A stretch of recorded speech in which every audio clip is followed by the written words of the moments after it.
So here's the other video I was wanting to make a few days ago. I have recently had a further diagnosis, which I began to discuss in my previous video of sensory processing disorder. That takes the total number of diagnoses that I have to 4.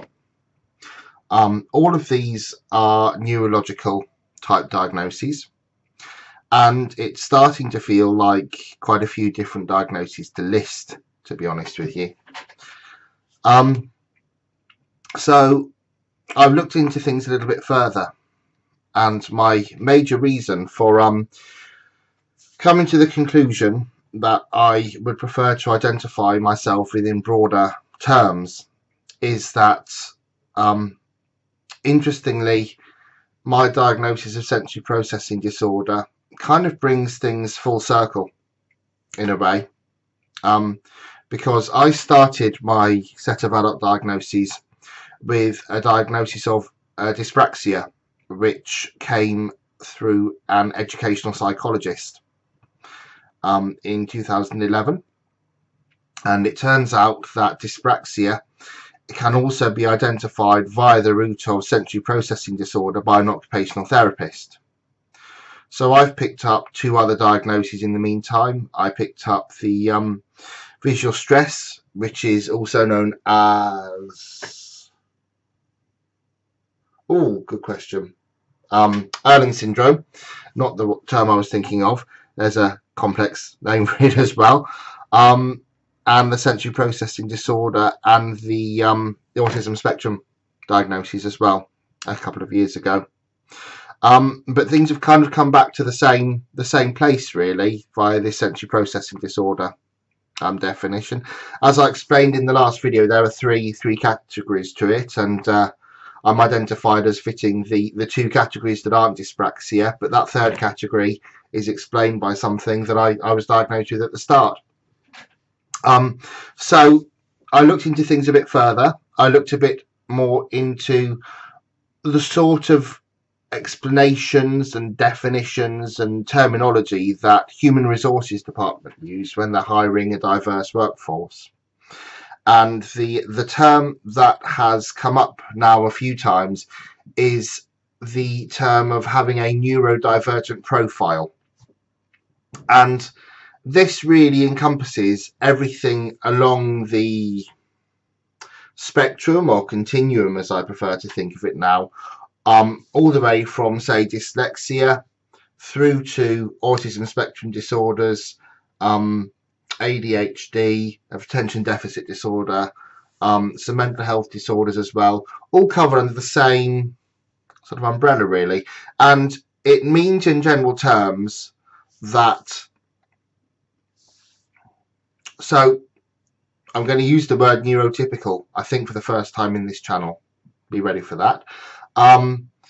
The idea of being neurotypical or neurodivergent comes very much from workplace definitions and workplace politics in modern Western society.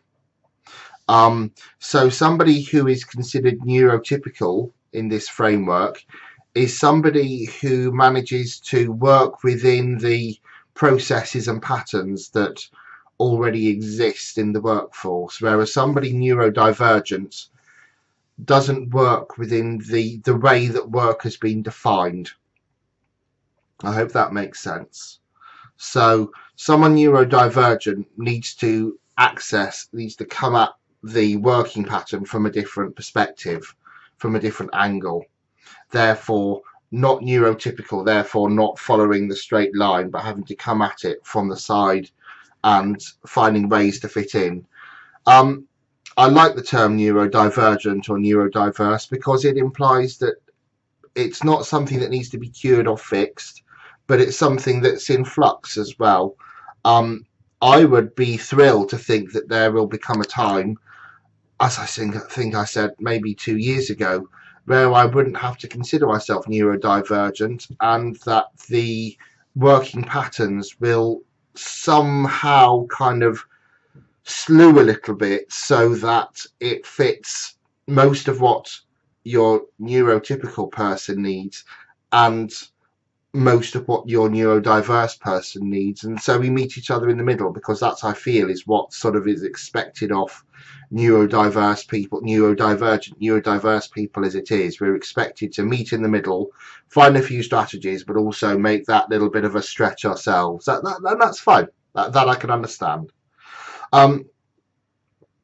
So yes, I think that from now on, in general literature and documentation, I'm going to be putting myself forward as somebody who has a neurodivergent profile. Another reason for this is because I understand that most of my assessments have been through interviewing technique style assessments, whereas if they had been childhood diagnoses, they might have actually been more of an observational or observed exercise. They might be behaviourally assessed, whereas with me they've been more interview assessed, I suppose. So I don't know if I am happy using the word diagnosis more than identified to present with, if that makes sense. So I think that's all I have for now, but I hope that makes sense. I don't think that a cure should be looked for in terms of a medical intervention. I think that a cure should be looked for in working processes being reviewed, because when you combine all of the factors that can make someone neurodivergent in their profile, you're looking at a quarter of the population, 1 in 4 people. And I think that's something to really think about. 1 in 4 people are basically being told they're not working the right way. I think it's time that in a modern progressive Western society, that shouldn't be how we're thinking. My 2 pence worth on that. I'm going to be detailing myself as having a neurodivergent profile rather than listing my diagnoses in general from now on.